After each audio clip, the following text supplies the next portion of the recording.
The Locked Room. Chapter 1. The Mysterious Crime Scene. Detective Michael Sullivan stood before apartment 1708 at the Chelsea Manor building in Manhattan. 3:47 p.m. The solid door was pristine, not a single scratch dot inside. Daniel Cross, 46 years old, a Wall Street investor, sat in an armchair. A single gunshot wound in the center of his forehead. On the table, an untouched glass of wine and an old-fashioned audio cassette tape. The apartment was locked from the inside. The windows were single-pane reinforced glass. The front door had only one lock, which was engaged, with the key in the victim's pocket. The bathroom had nothing but a 6-inch ventilation shaft. No gaps. No escape route. The forensics team played the tape. Daniel Cross's trembling voice filled the room. He called me at 2 a.m. Said he was downstairs in the building. I knew he was coming. I did something terrible 20 years ago. And now he's here to collect. Heavy breathing. A faint noise, like a footstep. Oh, God. He's right outside the. A gunshot. The tape went silent. Inside Daniel's nightstand, Sullivan found an old photo box. Harvard, 2004. A group of graduating students. A blonde woman, Jennifer Miller, who had died in a car accident the night before graduation. Tucked inside was a local newspaper clipping. Harvard student dies in car crash. Sullivan went to see Emily Miller, the victim's sister, now living in Brooklyn. My sister didn't die in an accident, Emily said. She discovered a secret about Daniel Cross and his friends. A 17-year-old boy they killed. She was going to report them, and then she died. Emily handed over Jennifer's diary. The last page read, I found out the truth. What they did to that boy. Tomorrow I'm going to the police. Chapter 2. Perfect Deaths.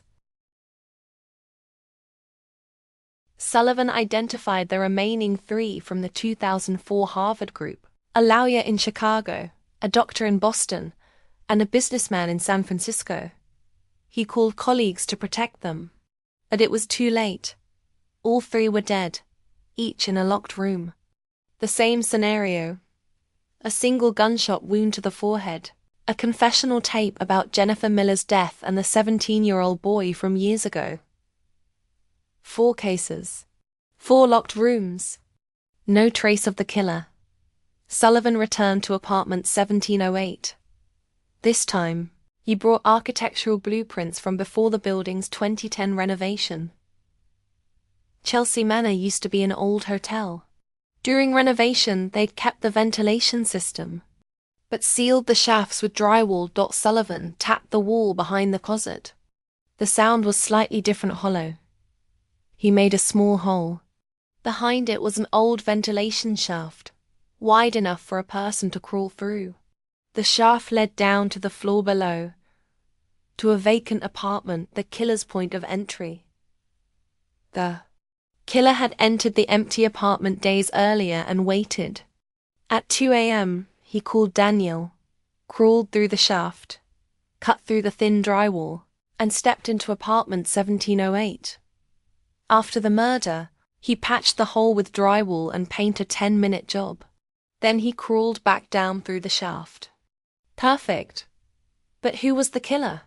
Sullivan had no leads on the identity. This person seemed to leave no trace, had no criminal record, wasn't in any database. Who was he? Was he connected to Jennifer Miller? Jennifer Miller's diary mentioned 5 people, not 4. A 5th person, the one who actually killed the 17-year-old boy and staged Jennifer's accident. Sullivan found him. Richard Kane, a former Boston cop, now retired and living in suburban Connecticut. If the killer was punishing those involved in Jennifer's death, Richard Kane was surely the next target. Sullivan decided to set a trap. Chapter 3. The Ambush. Sullivan secretly surveilled Richard Kane's house in suburban Connecticut. The old house, built in the 1980s, had an outdated ventilation system that had never been renovated. A perfect vulnerability for the killer. On the third night, at 2 a.m., a figure emerged from the shadows. Sullivan held his breath, watching through binoculars. He couldn't see the face clearly, only a small, agile build approaching the house from behind near the ventilation shaft. He was going in. Sullivan signaled the tactical team already in position. They surrounded the house and waited. 20 minutes. Later, a soft noise came from the second-floor bedroom. The intruder had just emerged from the shaft. The team's floodlights blazed on. "Freeze! Police!" The figure froze. Didn't run, didn't resist. When the light hit the face, Sullivan saw the killer clearly for the first time. A woman, around 40. Long dark hair. Sad but sharp eyes. In her hand was the gun, the same model used in the 4 previous cases. "Hello, detective," she said, her voice eerily calm. "I've been expecting you." At the station, her identity was confirmed. Sarah Miller, 39. Living in Queens. No criminal record. An architect, working for a home renovation company.